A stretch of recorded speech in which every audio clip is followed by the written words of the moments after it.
Can we hold two feelings to be true at the same time? Helpless and hopeful, insurmountable and inspired. Can they exist together?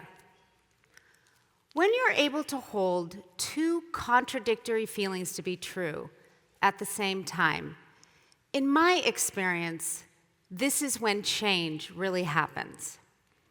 I know it sounds counterintuitive, but when we do, our minds start to have ideas informed by the challenging nature of a problem and fueled by the inspiration that we can change it. As the daughter of a Holocaust survivor, I have an idea about what helpless and hopeful feel like at the same time. My father was a young boy, only 11 years old, when he was ripped from his family in Poland. He was shot in the leg, he was captured, and put on a train to Auschwitz. He was pulled off that train by a Catholic priest who hid him for the remainder of the war, ultimately saving his life.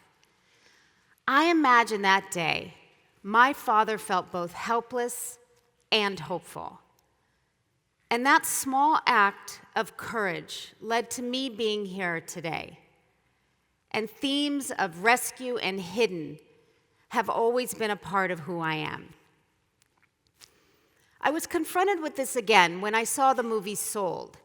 It's the story of a young girl trafficked out of her small village in Nepal into the brothels of the cities of India. When I saw this film, I was outraged. It was horrific. And I honestly thought to myself, what could any one person do about this problem? It's so huge. I was inspired to go to India to see for myself. I was actually in the brothels, and I was stunned by what I saw. Not for the reasons you might think. Yes, there were thousands of children being trafficked every single day, both boys and girls in India. But these organizations were saving them, one child at a time. They would rescue them, house them, educate them, counsel them, and ultimately get them off the streets. I even visited an orphanage where I saw happy, vibrant children that had been rescued. And it gave me hope, and it made me think, actually, there is something that we can do. So I came home inspired to find out what was going on in my own backyard. And I was stunned again. This time, because the problem was so much bigger than I had imagined. In fact, do you know what the fastest growing criminal enterprise in the world today is? Second only to drug trafficking. It's child sex trafficking. The numbers are staggering. It's a $42 billion a year industry. Our state, Washington, was ranked 12th in the nation for the highest number of human trafficking cases reported this year alone. Our city, Seattle, in our city, we estimate up to 500 kids are being bought and sold every single day. I know, what? We get that a lot. Recently, the Seattle police did a sting, and they posted a fake ad online for a 15-year-old girl. That ad received 250 interested buyers in just 2 hours. You shouldn't be able to order a child for sex, as easy as it is to order a pizza. My first inspired idea to make a difference. I thought, let's build a shelter. Let's raise money, have a fundraiser, and give that money to an organization doing the work on the ground. I presented these ideas and renderings and drawings of this shelter to a room full of about 25 experts in the field. I thought it was incredibly impressive. I was very excited. They, of course, looked at me and politely said, "Thank you so much, Patty. That's great. It's just not exactly what we need." And so, humbled, slightly deflated, I went back. And we recognized that we needed to go to the experts, the boots on the ground, the people on the front lines of this issue, and ask them, what did they need? And their answers fueled the creation of a coalition. And we call it the Stolen Youth Coalition. It's a small group of smart, passionate, good people all working together to change this problem. And together, we have helped Seattle build the country's most comprehensive approach to combating child sex trafficking. And in doing so, our coalition has become a model for the rest of the country.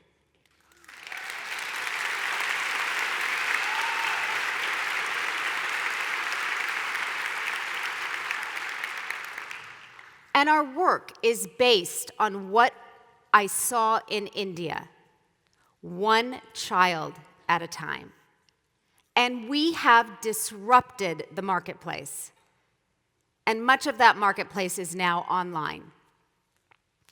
The National Center for Missing and Exploited Children reported an 846% increase in their reports of child trafficking to their cyber tip line from 2010 to 2015.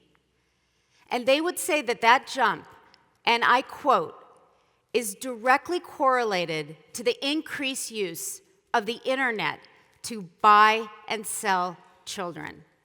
Or, as sex trafficking survivors have told me, it's gone from the street corner to the smartphone. Now, you've all heard about bots disrupting our election. Well, they can also be used for good. A part of our coalition has created chatbots that can actually confuse and distract buyers so they never get to the children. Since it was launched this summer, they've been able to disrupt over 2,000 attempts to buy kids online.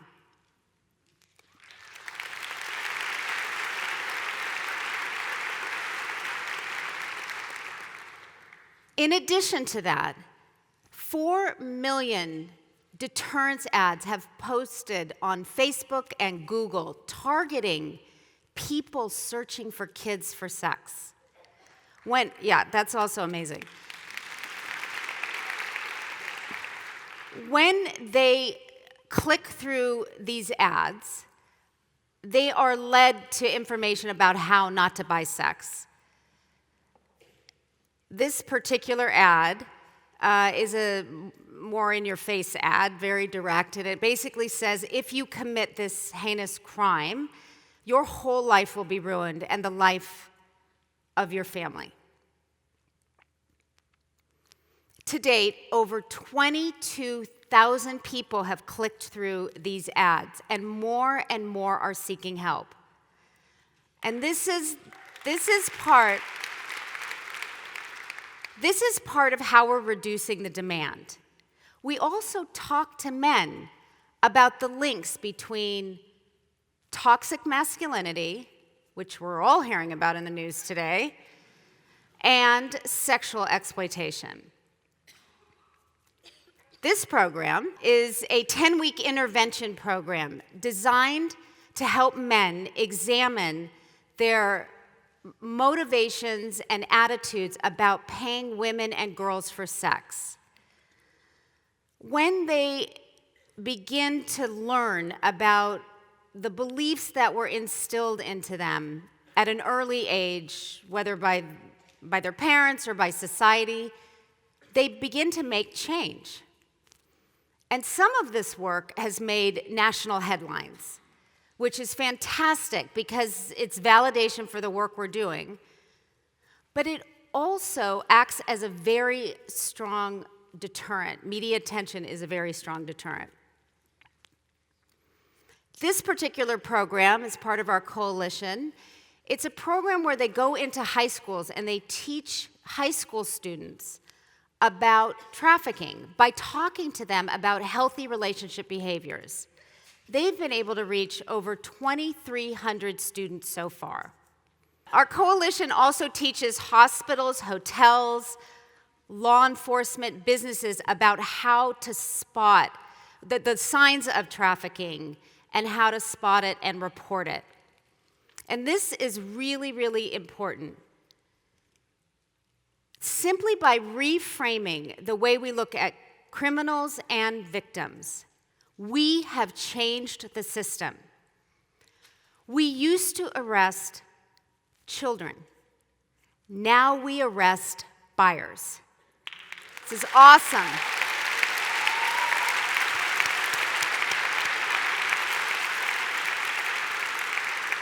And this is even better.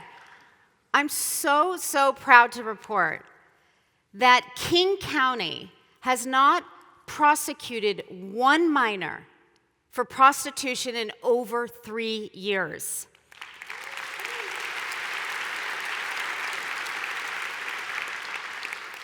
So what are we doing for the kids?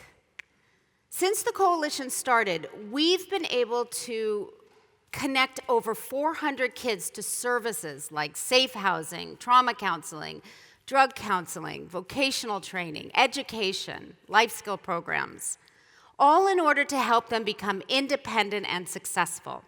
It's easy to see how you can get lost in the helplessness of this issue. It's just the sheer, overwhelming nature of the problem. But when you hold these two truths at the same time, helpless and hopeful, you can break through the denial and move forward and think of ways to make change. Hope and inspiration grow even stronger as you get to know the kids that you've helped.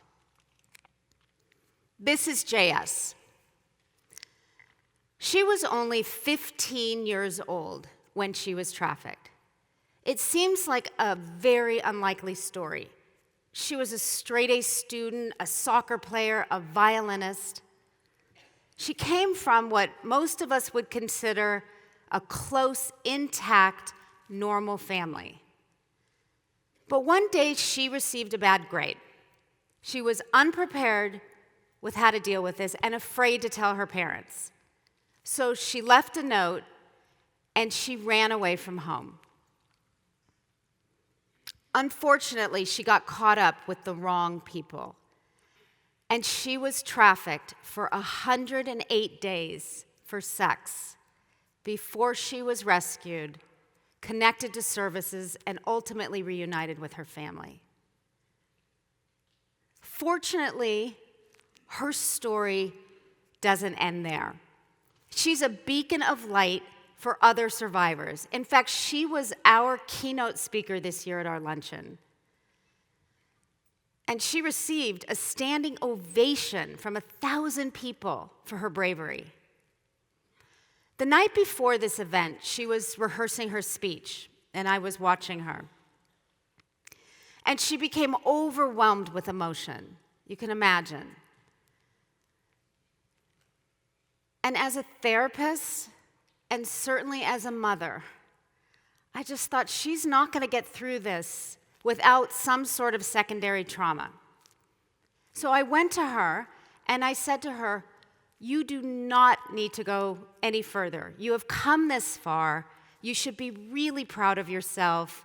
We have a replacement. Don't worry." And she looked up at me with all the courage in the world, and she said, "Patty, I have to do this." You see, in that moment, she had to hold these two opposing truths at the same time. An insurmountable amount of trauma. And inspired to make a difference. And she was willing to do this to ensure that this did not happen to another young girl. JS is one less person lost to horrible circumstances. She's now thriving. She's the mother of 2. She's working, she's going to school, and she continues to lend her voice to help other survivors. Her story and many, many more give us hope, one child at a time. And every bit of hope that comes from each small victory gains a stronger foothold in our hearts and in our minds. And it stays there, and it grows. What conflicting feelings do you have when you hear about this issue? Embarrassment and a desire to contribute? Shame and courage? Fear and motivation? And not just for child sex trafficking, but for any issue that's complicated and difficult. When we feel the insurmountable nature of a problem, when we feel helpless, hope and inspiration provide this very delicate balance. Holding both to be true at the same time drives each of us forward to think of new ways that we can make a difference. Thank you.